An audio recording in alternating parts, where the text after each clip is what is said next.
Hey everyone, and welcome back to the Path Podcast. I am Jason. Hey, I'm Derrick. And we're really excited today that this week is a special episode. As a church, we're in the middle of a sermon series called Faith Over Fear, and looking at different passages in Scripture that talk about how we have faith in fearful situations. But this week we wanted to get some really unique perspectives. I'm going to let Derrick tell you about that. Yeah. So we have two interviews coming just right after this, where we're talking to public safety officers and folks who face fear every day, more than I do. And I don't know, Jason's like Second Life or something maybe. But I'm not moonlighting. That's right. So we don't. It's a unique perspective. We don't have that unique perspective. Right. So we thought it'd be cool to interview them and kind of get a fresh look at how do you have faith in the midst of super fearful times, Yeah, absolutely. And so you're going to enjoy these two interviews. Yeah, we hope you really get something out of these two interviews, but stay tuned and listen to what is a really neat perspective about having faith over fear. Well, hello and welcome back for episode 6 of the Path Podcast. We are so glad you decided to join us. I am Jason. I'm Derrick. And we are joined today by a very distinguished and special guest, Mr. Michael Fowler.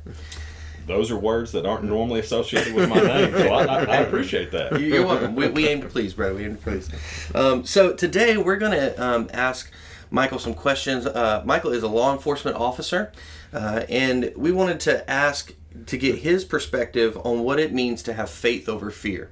And so today we're going to talk about that, and hopefully it'll help you to understand a little better about how faith can play a really big part in what you do in a daily basis. So I'm going to turn this over to Derrick, and he's going to ask the first question, and we will continue from there. All right, yeah, absolutely. And Michael has been our most avid listener too, so we're thankful for that. Sure. Michael, tell us a little bit about your life and particularly how you ended up in law enforcement. I ended up in law enforcement because I can't design buildings and really couldn't do much for anything As else. one does. Yeah. I mean, backup plan. Yeah. No, I am born and raised in Walker County. My wife, Jill, and I and our two lovely children, Mac and Bryn, recently moved to Chickamauga, just a stone's throw away from the schools that I went to. So that's been a lot of fun. But I ended up in law enforcement because it was something I was always interested in. Mm-hmm. I grew up with, finding out that my father was in law enforcement down in Columbus, Georgia, and got interested in that and got interested in specifically like the history of the Texas Rangers. That was always something that was really cool to me. Walker Texas Ranger being a TV show when I was a kid helped out a lot. Of course. Man, law enforcement's just not like it is on TV. Yeah. And then, reading books. I used to train new officers, and I told them, if you want to sharpen up your detective skills, read Sherlock Holmes and The Hound of Baskerville. But I always sort of had that interest. I went off to college and was floundering there. Matter of fact, a gentleman that we used to go to church with several years ago, I think he described it as being carried downstream without a paddle. So that is a very flowery way of saying that I was directionless, and I had to sort of take stock of what exactly it was that I wanted to do. Yeah. At that point, I really started pointing myself towards a degree that was going to lend itself towards working in law enforcement. So I got hired with the agency that I worked for a little over 13 years ago. So I've been doing it ever since. Nice. Very cool. Well, so let's just let's go right to the heart of the matter here. How does your faith in Jesus impact your approach to law enforcement? Does it have an impact, first off, and then how, if it does? It does, and it's made a greater impact as the years have gone on. one of the things that it's done for me throughout my law enforcement career is help keep me calm. The situations that you can find yourself in working in law enforcement can be very hectic and uncontrolled. And remembering that God is in control, and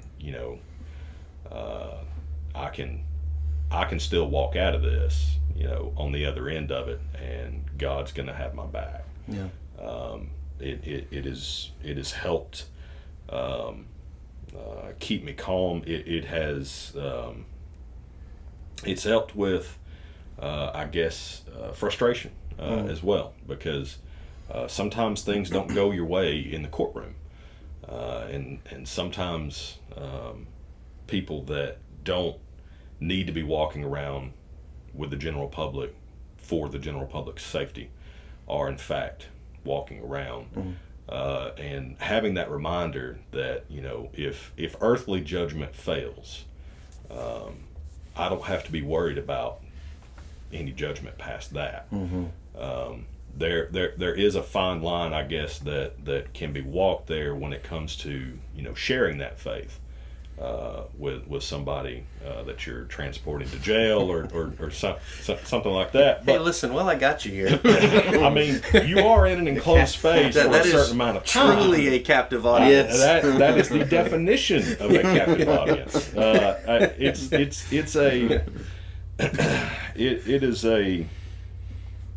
It is a comfort. It is a calming influence. And I'll just go ahead and expand real quick, because you can't sit down with a law enforcement officer and not hear stories. Yeah. That's what we have, our stories. But a really, really good friend of mine that I've worked with for a long time, we used to get into all sorts of stuff together. And now we're pretty much useless because we're supervisors. We just sign off on things and stuff like that. But I can vividly remember getting a call that a bank had a bomb threat called in, and they needed a few dummies to go in and look for a bomb. Of course, we have no training in such, but we well, sure, let's just go look for bombs. This bank in the story is 4 stories tall, and we had a strong feeling that this was a lie, that this was a false report. Someone didn't get what they wanted and decided to evacuate the building. So we're walking down the sidewalk and we're joking around and just talking whatever, and we get up to the door and the manager is putting the key in the door, and the manager's hand is shaking violently putting the key into the door. And he and I shared a glance, and at that moment we actually found out after the fact that we were both thinking the same thing. Like, is this how it all ends? Yeah. Like, all the doors that we've run into, knowing what's on the other side, and the life-threatening situations that we have found ourselves in. Are we really going to get blown up in a bank? Like that just doesn't make sense. And so we were on our way up to the second floor where we were supposed to be, looking for a bomb.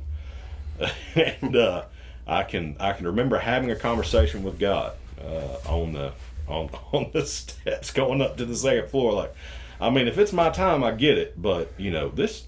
I feel like I've got more stuff to do. So if you can see fit to get me out of this one, that'd be great. I'd really appreciate it. And it sounds cliche to say, but I felt that my nerves were calmed.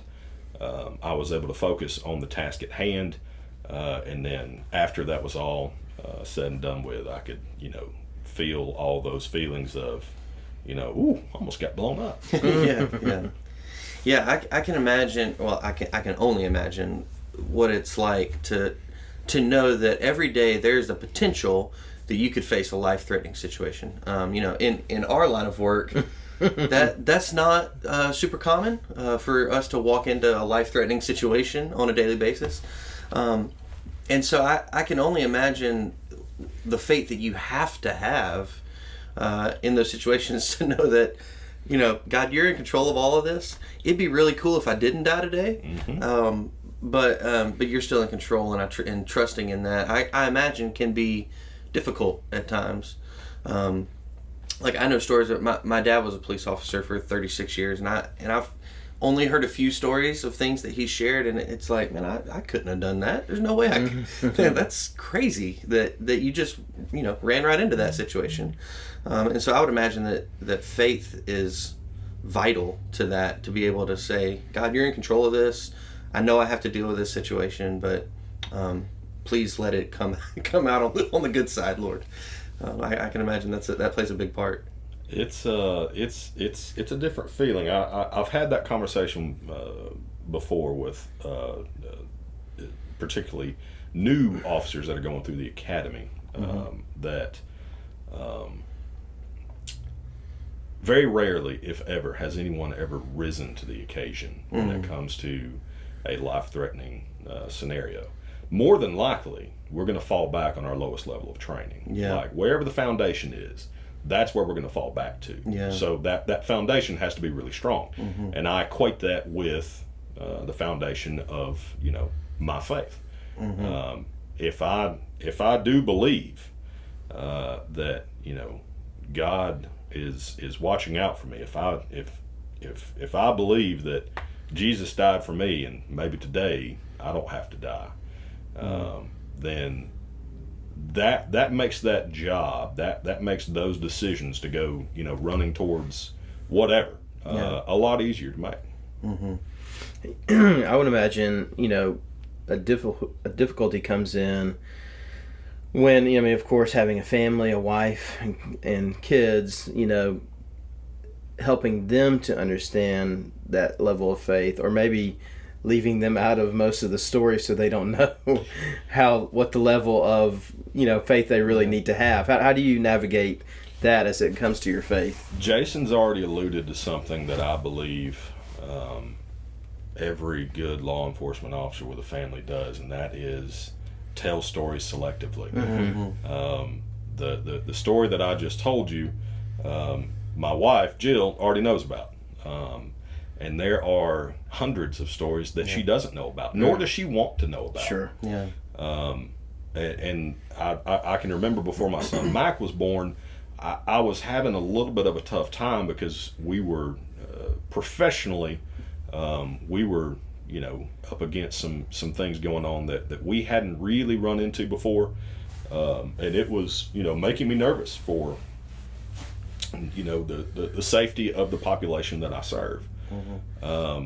And I had some trepidation there about, how much do I want to tell my son? How much does he need to know? And I felt very fortunate because neither one of my children are terribly interested in the fact that Daddy's a law enforcement officer. Okay. Yeah. They don't really care. They're real concerned about what they're going to have for a snack. Yeah. Of course. Yeah. But that definitely takes precedence. Yeah. Daddy is in law enforcement. Yeah. And I'm blessed there. And like I said, there's a lot of stories that Jill doesn't want to hear, so Jill doesn't hear them. Yeah.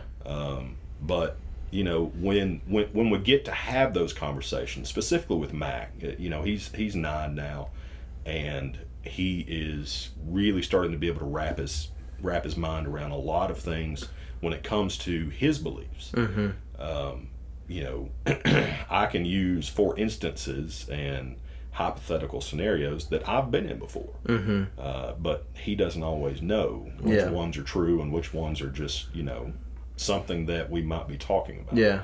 Either way, the conversation, the basis of that conversation stays the same. And it is literally that your faith can carry you through.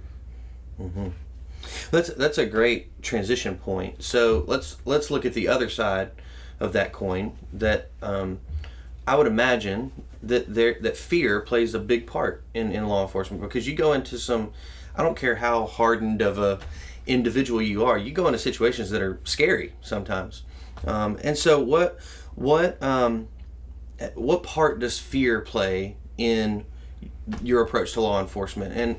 And what I mean by that is that, you face a lot of situations this general public never has to deal with. They just hear about stories later on after the fact.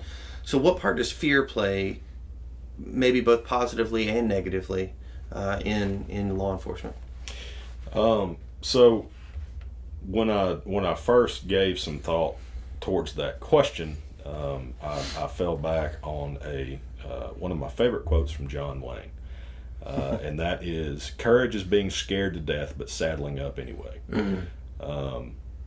I have yet to meet anyone I've ever worked with that is a federal, state, county, city, whatever branch of law enforcement you work in. Mm-hmm. Everybody's scared of something. Yeah. Everybody has been in one of those situations that you stop, well, maybe not stop, but it flashes through your head, oops, I may not make it out. Yeah. So one of the things that I have tried to talk about, especially with younger officers that come into my organization, is fear can help you out. Mm-hmm. If you have a good rational fear of things, then hopefully it's going to motivate you to train. Hopefully it's going to motivate you to make sure that your senses stay sharp, that you're not falling into a situation where you are getting complacent, bored with the job, letting small things go, because the nature of any law enforcement job, the entire situation can change in an instant. So that on one side, fear can be a motivator. We talk about, we used to talk about the color code system. Okay, so I know for a fact, Jason, your father knows exactly what I'm talking about, but it escalates. So yeah. Condition white is just sort of you're oblivious to anything going on around you, and it goes all the way to condition black, and that is when things are happening at a rapid pace, your fine motor skills are leaving, you develop tunnel vision, and you can only focus on whatever threat is in front of you. You probably are in a fight for your life, your blood pressure's through the roof, all sorts of things that you don't really want to be involved in, right? Yeah. So, I have those conversations with the younger officers to explain that no matter what condition you're in, you've got to be able to stop and think. And one of the things that I continually go back to, that I continually stop and think is, I'm going to rely on my training, but ultimately God's in control. Mm-hmm. And once I began to accept that incrementally, the fear seemed to subside. And again, these are running into situations that I probably should be very afraid of. Yeah. But I do believe that is in fact God calming my nerves and allowing me to do what it is that I'm supposed to do. Fear can be a huge problem for people.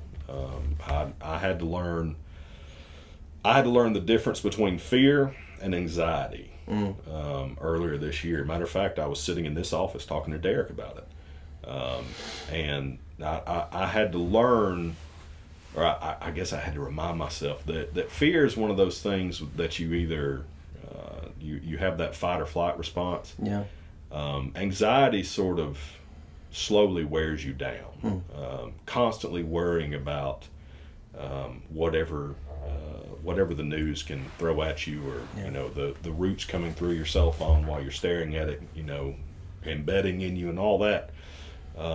More than likely, that's anxiety. That's worry. And again, similar experience. Once Derrick made a great recommendation of a book, and once I was able to sort of go through the audio book, I promise I can read, but I do a lot of driving, so I went with the Audible route.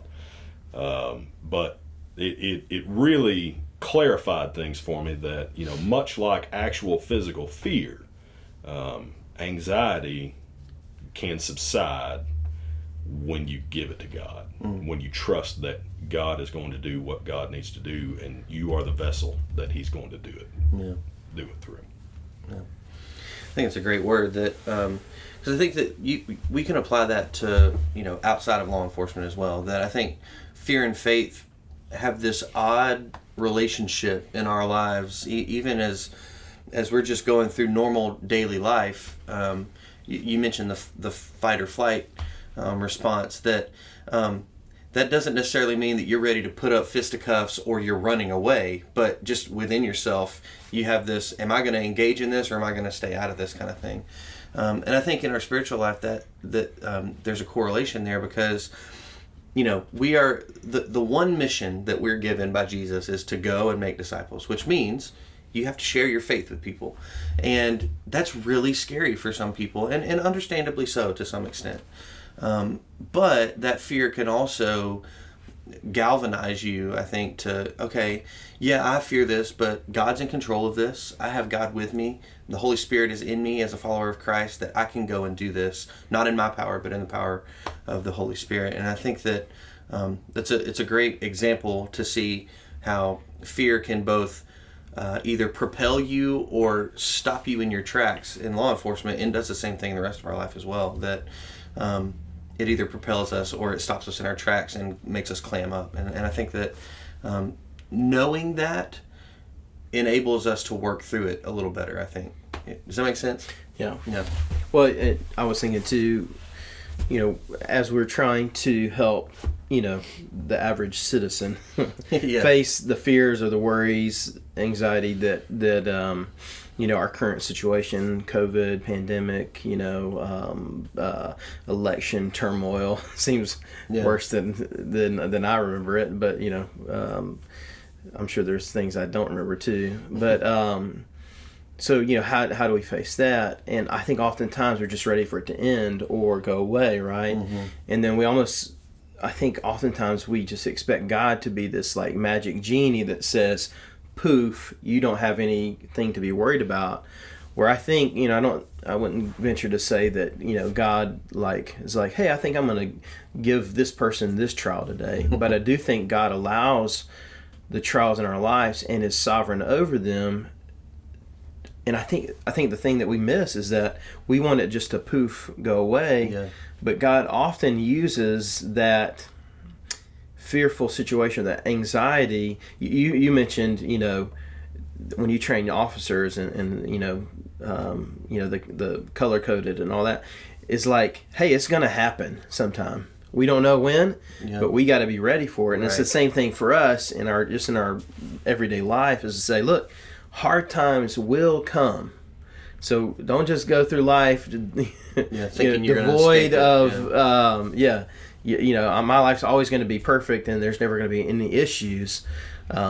Be ready for that in your faith. Mm-hmm. And then you mentioned you kind of go to your lowest level of training, and if we haven't trained ourselves in faith, we may miss it, or God may use that fearful situation to grow our faith even deeper. And so I think there's some really big correlations just for those of us who don't face on a regular basis the type of fearful situation that law enforcement does. But when those difficulties do come, either we're going to be somewhat ready for it, or God is going to use it to kind of help us really rely on Him even more, so. Yeah, I think you're right. Well, as we sort of wrap this up, what advice would you give? And I think we've sort of touched on this a little bit already, but how would you advise someone who's facing a fearful situation and how they could respond in faith? What would you say to someone? Talk to someone.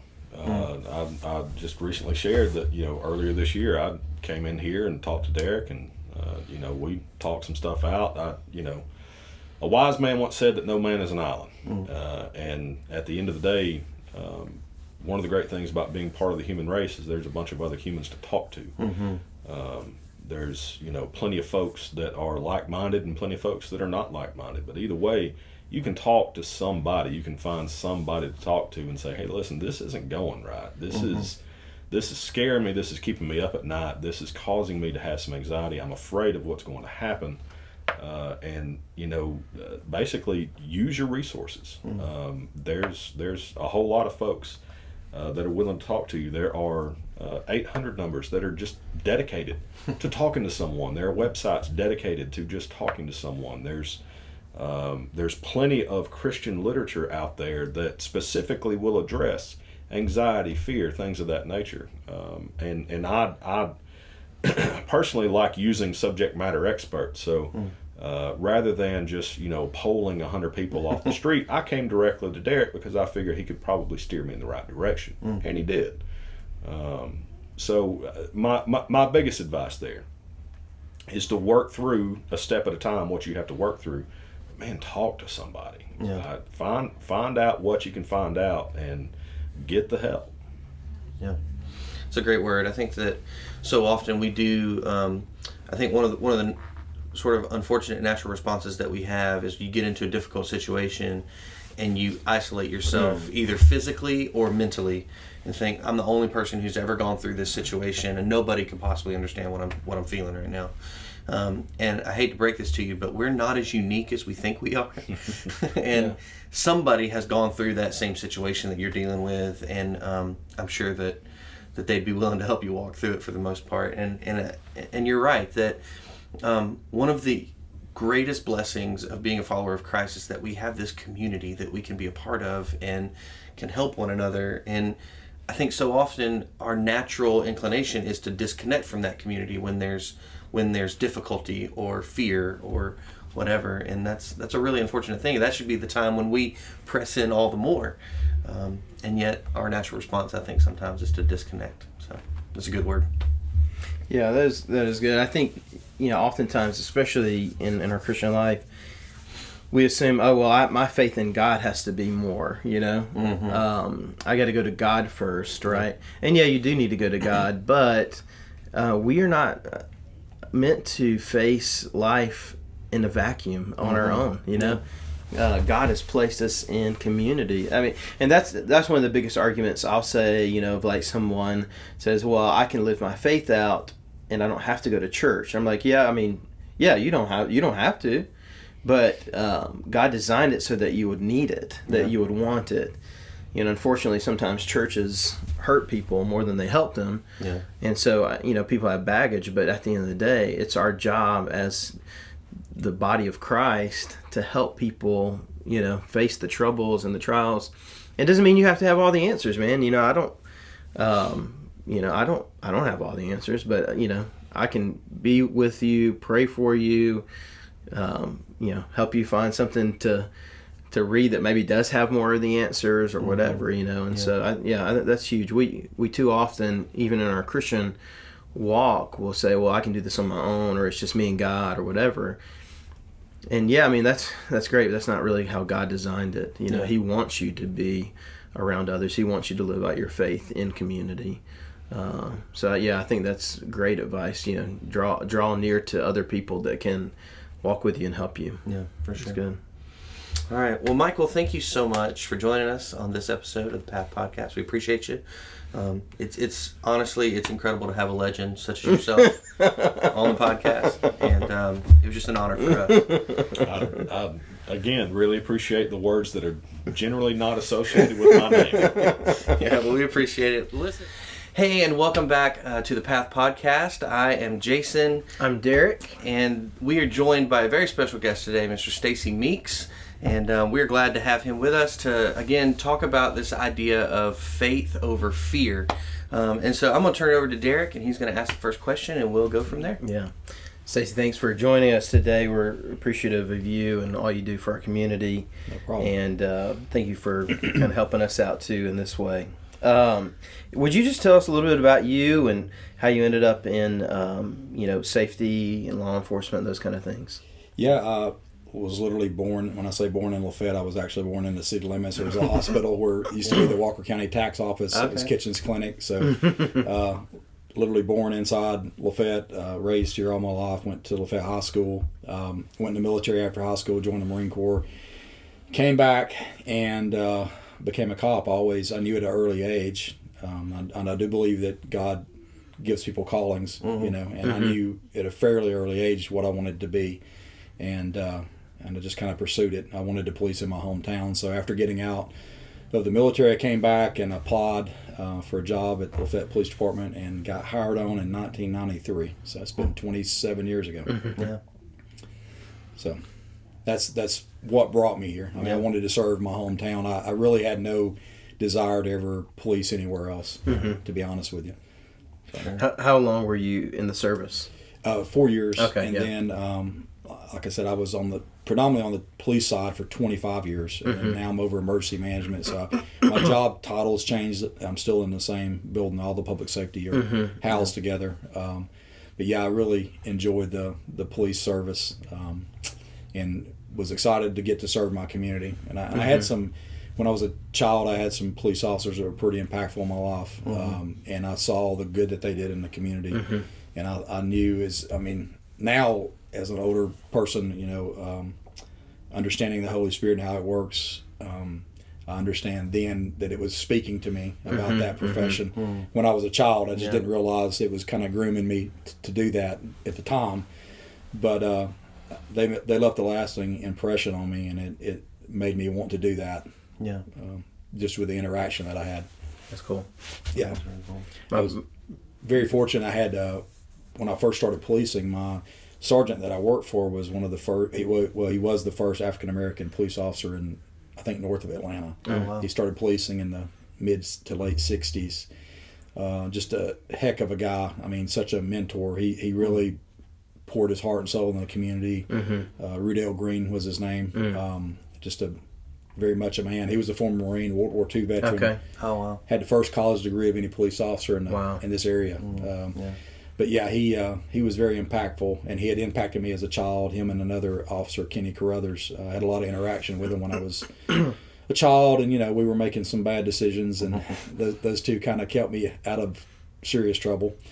So I thought that's what I wanted to do. That's cool. Yeah, I think it's in a way, certainly I was 16 when I felt like God was calling me to minister in some way, just that life of service through the church. But I think you're right, calling is on all of us, and hindsight is 20/20. We kind of say, oh, God was leading my way or whatever along the way. But I think appreciate how you've served your community through law enforcement, public safety, but also military. My brother was a Marine for 3.5 years, and so I can appreciate somewhat just from knowing and talking to him, that mentality of, hey, I'm going to serve my country and do, lay my life on the line and do what I need to do to kind of help. And so I certainly appreciate that. I know we really do. Yeah, Appreciate that. Absolutely. Thank you. Yeah, it's a really it's a neat, it's a unique perspective that you have, that your whole life has been, for the most part, except for when you were in the military, has been right here. And so I think that I would imagine that has a really big impact on how you feel about serving this community, because you know this community so well. Definitely. As you age, it's a funny cycle, because now I've had the opportunity to see kids grow up, and now they're adults in their late 30s, early 40s, and they're out raising families, and now I'm getting to know their children. I knew their parents, I knew their grandparents. So I know multiple generations of people. And I tell people this all the time, like the advantage of living in a small town versus living in even a town the size of Chattanooga is the personal relationships that you can develop with people in government or people in business. Specifically like with the police and fire, I like to know people, and I like to be available. People call all the time, and I encourage that. Like I love when people call and they need help, and I get a chance to help. I feel like it's a blessing to be able to help them, and it may be just a small problem that they're dealing with, but you get better customer service, is what I tell people in a small town. even a city the size of Chattanooga, and me and I have a business partner. I have a martial arts school on the side, and Matt Harris and I are partners in that. But even we teach in the Chattanooga area, and you could have a major burglary or something. I mean, a pretty big crime, and you might not even get to speak to a detective person. You get a low-ranking patrol officer, take your report. In the city, we try to take care of people, and I know we have an open door policy, so you can come right in and call, and you get executive management on your first phone call, and then we put more attention to detail behind it than you would get, I think, in a bigger community. So there's trade-offs. Sure. Less to do here, right. Less dining options, less stores and stuff, but you get a better customer service treatment from your government. Yeah, that's great. Yeah, it's interesting because we're both transplants. So, Jason, you've been in several communities. I was in Dallas, Georgia, and Powder Springs area, which Jason was in Powder Springs as well growing up. And so we saw, I don't know, you might speak to this too, but we kind of lived in that area as it was growing. So it had a more small town feel for a while, but, kind of grew into, what you see, West Cobb County, East Spalding County now that are just blooming. But I enjoy that, God called us here to Lafayette, and I like the small town. It's kind of nice to get back to it after, so I appreciate that as well. And it's convenient because we have the benefits of the small town and your, bedroom community to Chattanooga. So, 30-minute drive. Right. Yeah. So we got the best of both worlds. Yeah. Right. Yeah. And it's so I come from a law enforcement family too. Like my dad was a police officer for 36 years in Cobb County, and then my brother was a police officer in Powder Springs, and I have another brother who was a state patrolman, and so I've seen sort of that at every level of small town up to statewide, and so it is. I agree with you that it is interesting. You get this. Well, the approach is similar, but there's just a difference in as it scales up. You don't get that personal interaction as much. Yeah. We in our town and really in Walker County as a whole, we try to be more. I know Sheriff Wilson's a good friend of mine. We've talked a lot. He shares the same philosophy of community policing, and Benji Cliff, the acting police chief, is the same way. I mean, he's a big proponent of community policing, and that's. Usually you don't see that in larger cities, right? And they can't. I mean, really, you'll have like neighborhoods or boroughs that that maybe they know their officers. It's kind of embedded, but we really push that here. That's a big thing. Yeah, that's appreciated. So yeah, definitely. All right, well, so let's just kind of cut right to the chase here. Okay. But how does your faith impact your approach to law enforcement or public service? I think, as a Christian, and I always preface this by saying I am a flawed individual. Sure, well, we all are. I'm not a perfect person at all, and but I do believe in Jesus, and I am a believer. I do pray daily, and I try to every day when I pray, I ask that whatever interaction I have with people for that day, that God would direct my path and guide me through that. And the older I've got, and I haven't always been that way. Let me just say that, and the older I have gotten and the closer I have gotten and stronger in my faith, it amazes me. It's just amazing how things work out, because I can pray a prayer of guidance at the beginning of my work day, and then throughout the day I'll interact with people and I just start smiling because I know it's a God thing going on. Like they have, it may be to me a small problem, to them a very big problem, but I feel blessed, honestly, just getting to be part of the solution and helping them. And it's like the concept of giving a gift is more gratifying than receiving one. And I'm blessed every day that I get to help people along the way. Yeah, that's fantastic. You bring up a great point, that perspective of, for somebody you interact with, it could be it's like this life-altering issue, but you're able to see it as an opportunity because you prayed and you asked God to, hey, guide me. And I think that's a great way to approach that. Because if we're walking through life unaware, you miss opportunities left and right. And looking back, I know I missed a lot as a younger person when I more focused on self and dealing with ego and different things. We all battle that when we're younger, but when you get older and I've had I've had scary experiences where it really makes you contemplate death and what's waiting for you afterwards, and it does change your perspective. When you're younger, you don't think about it that much. I mean, I know when I was right out of the Marine Corps, you think you're invincible. You know, 21, 22 years old, and you think you're bulletproof, and the Marines do a really good job of brainwashing you to think that you are, but you're not. But yeah, and dealing with fear, I know that's one of the topics that we're talking about today. That's definitely a hot topic in law enforcement right now. And I think, and this is just my perspective, but after 27 years of being in it and around it, I think it qualifies me to have a perspective on it. I think a lot of times, and I know from the officers I talk to, they are fearful right now. The ones that are, I think, more secure in their faith deal with it differently because they have the power of prayer and they know that they're being watched over and cared for. The ones that are not as close in their faith, I think, stress over it a little bit more from what I see. These are fearful times, but we can't let fear stop us from our calling. And with that, I will say that not everybody that's in law enforcement is called to be there, obviously. And I think that's with any profession. But you know who's supposed to be there and who's not. The public knows. Just like the old saying about children and dogs are pretty good judges of character. You can tell. I mean, the ones that are there, that are truly there, and it's their calling, they just have a different vibe about them. And unfortunately, we know in our profession we can sense the ones that are there for the wrong reasons. And that's a minority, but it still exists. And a lot of times, like with the nationwide, I know there's been a lot of media attention on some incidents where police use excessive force.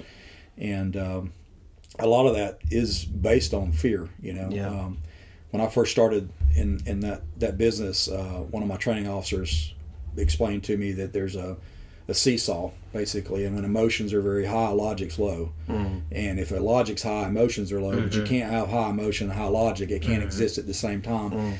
So that's a great analogy. When you get fearful on calls, and you will, because everybody is afraid. If they say they're not, they're lying to you. It tends to, the blinders come on, and you tend to get the fight or flight reflex. So your logic somewhat diminishes, and you're just in like survival mode. And then, unfortunately, you may have situations where officers use questionable force or whatever, but it's kind of hard unless you've been there. I mean, it's hard to, they have to learn to calm themselves down and get that logic back up and emotion low to objectively look at the situation they're dealing with. But when you're in the heat of battle, that's very difficult to do sometimes. Yeah. So talk for a second, because you kind of touched on this, but what is that interplay of faith and fear? How does that affect just a daily basis of going to work? How do those things work together? That's a great question. I know you guys are millennials.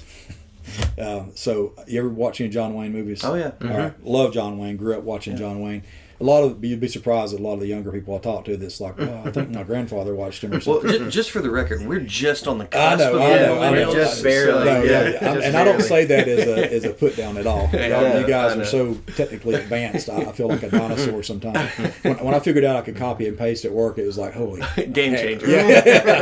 This is awesome. Yes. I say I don't need a smartphone because I need a dumb phone. This thing's way too smart for me. But anyways, that's a great question. John Wayne quote that I grew up, it's been with me since I was a teenager, but he said, courage is not the absence of fear. It's being scared to death and saddling up anyways. Yes. And I think that's very applicable to not only the military, but law enforcement too. I mean, people, and this is a mistake I think that we all make, especially when you're younger, you tend to put people on a pedestal. It could be your pastor, it could be a politician, it could be law enforcement, whatever, and you put these people on a pedestal and you think that they're superhuman to some extent, that they don't suffer the same fears or emotions that you do, but that's not true. We're not superheroes. We're just ordinary people. We have fear. We deal with fear every day. The problem is not letting the fear consume you, because you basically have humans have three responses to fear, and it's the fight or flight, which most people are aware of, but the freeze part is something that most people aren't aware of. So you're either going to freeze, you're going to run, or you're going to fight. So in law enforcement, you have to basically saddle up to take that fear and not let it make you paralyzed because you have to respond. Police don't have a choice. Right. When you call 911 and it's very bad situation, everybody's running away from danger. Somebody has to go to the danger, whether it's fire, police, EMS. They go towards the danger, and you have to at some point harness your fear to be able to do that. As a Christian, for me, prayer is super important. And the last year, it's funny when the pastor called me to come in to do this talk about fear, because fear has been something that I have been dealing with personally for the last year. Really meditating on it, studying on it, reading scripture pertaining to it. And I think fear is probably one of the most, the biggest weapons that Satan has in his arsenal, that and discouragement. So I think we all, regardless of our age or rank or whatever our job is, we're dealing with that fear. But yeah, in law enforcement, you have to learn to harness it and go in and do what you need to do. For me personally, I just try not to, I know that I'm saved, and I feel like in my heart that when it's your time, it's your time, and you're not going to die 1 second before you should. Now, saying that, I'm not reckless on calls, but right. I'm also not fearful either. I mean, I try to harness that and go in and do what needs to be done, and if it's your time, it's your time. Yeah.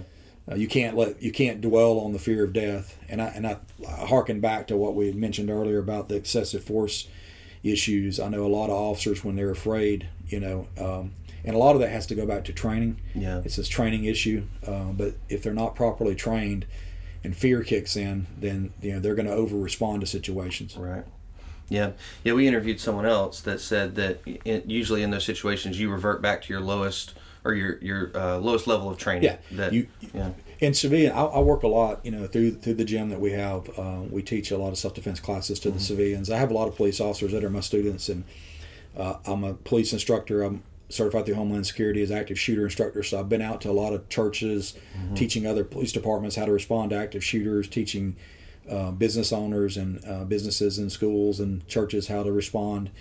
And you're right about that. People think that a lot of people have the misconception of, well, if something bad happens, I will step up to that and I will meet the threat. But you're not. You're going to fall back and respond to whatever your level of training is. Yeah.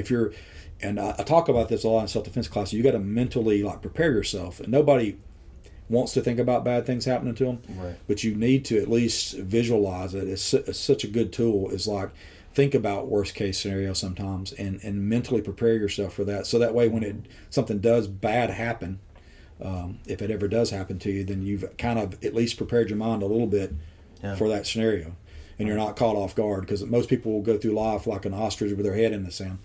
And then something happens, and then they just shut down. They freeze. And freezing, by the way, will get you killed. Yeah. Running or fighting is how you survive, but most people freeze. And I've seen that, unfortunately, a lot of the police training videos that we're able to watch that the civilians aren't privy to. There was an active shooter several years ago up in Illinois, and it was in a supermarket, and it was just left a lasting impression with me. The guy came into the supermarket and started shooting people, and people literally froze on their aisle and didn't even run and try to hide. Yeah. And it was like fish in a barrel, shooting fish in a barrel. So fear definitely will paralyze you. Yeah. Yeah. That's a great word. Yeah, I mean, that's, I think, as we're looking at this, also, I appreciate your perspective. I'm learning a lot.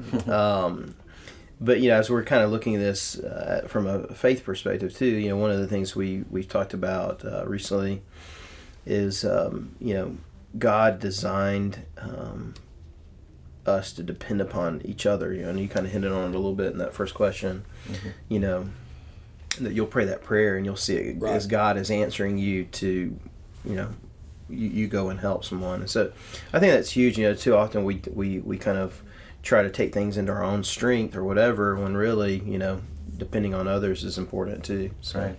Yeah, I just heard part of my year-long, quest for studying fear, and trying to understand it better and to better help people deal with it. I felt like God's laid that on my heart, which is just, I started smiling when you called me to invite me here because I'm thinking, good Lord, you got to be careful what you pray for. Yeah. God will, growing up as a kid, I was dyslexic and I had this great fear of public speaking. And now I get called to do it a good bit, and it just amazes me at how God will bring you out of that shell. Because I was in a big shell. I was when I signed up in the Marine Corps, it was right before, it was during Desert Storm, right when it was first starting, and I was a college student, and I was so afraid I had a speech class, and I was more afraid of standing up in class giving a speech than going in the Marines. I was thankful when they called me to say, hey, we got a spot. I was like, oh, thank God. I don't have to give that speech. I can go to war. I don't have to give a speech. So, but yeah, we all deal with the fear.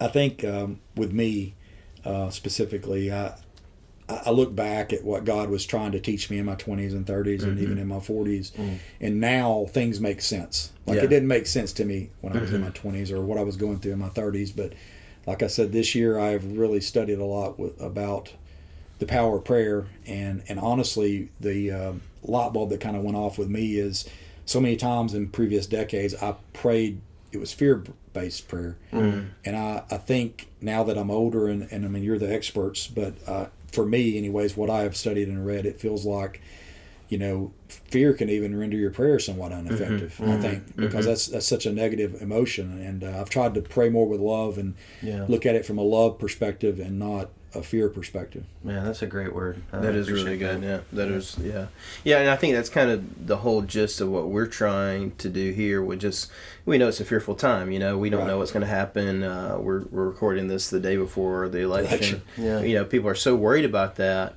and and rightfully so. There are things to be concerned about. And then we're still in the middle of a pandemic that has people crippled with fear. And there are things to be concerned about and precautions we need to take. But at the end of the day, as Christians, we are not supposed to live by fear. No.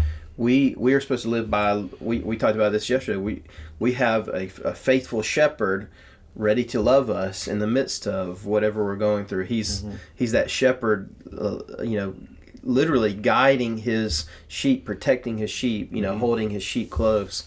And if we're living in fear or praying through fear or whatever through fear, we miss out on getting to see the shepherd that he doesn't take away fear or take away the things that cause fear. He guards this from them, builds the hedge around us. That's exactly, and that's one of the things. I'm very big believer in the power of words and like verbalizing things. So I've just started this year saying a lot of prayers out loud to myself at home, not in front of people. But one of the things that I say every day is if no weapon formed against me shall prosper today. Yes. And I claim that truth verbally, out loud, and I know that there's power in that. And I just, pray about it as an individual and try not to dwell on the what ifs and the uncertainties. Like you said, I think our role as Christians is to try to, in the fearful times, is to be that rock that people can look to and go, well, why is he so calm in the midst of the storm? Storm's going around. Something different about that person, and maybe that would lead them to the faith, Yeah, absolutely. That's good. Well, Stacey, thank you so much for joining us today. I appreciate you got the memo of shaved head and beard. With blue. I was going to say it took me a while to get here. I had to fix my hair. I appreciate that. We need to start a gang or something. That's right. Yeah, there we go. Yeah, we can start a gang. That'll work. The shaved head gang. That's right. Well, thank you so much for joining us today. Yeah. We hope that maybe you learned something today, or maybe something that was said piqued your interest, and if it did, we'd love to hear about that. And you can email us at thepath@lafayettefirst.life, or you can comment on this podcast or YouTube video, and we'd love to interact with you. But until next time, I'm Jason. I'm Derrick. And he is Mr. Stacey Meeks. We appreciate you being here again. Thank you. And we'll see you next time on The Path.